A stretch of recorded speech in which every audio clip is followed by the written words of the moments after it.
Hi friends, तो हम आज बात करने वाले खेसारी लाल यादव जी के सबसे ज़बरदस्त मूवी आशिकी के तीसरे सॉन्ग के बारे में, जो कि बहुत ही शानदार रिलीज होने वाला है 2 जनवरी को।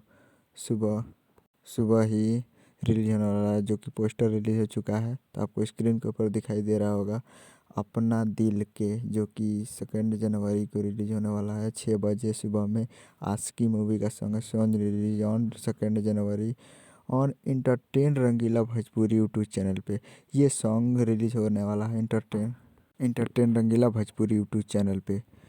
और तो आप लोग तैयार रहिए, 2 जनवरी को जाइए और इंटरटेन रंगीला पर जाकर इस सॉन्ग को सुन सकते हैं।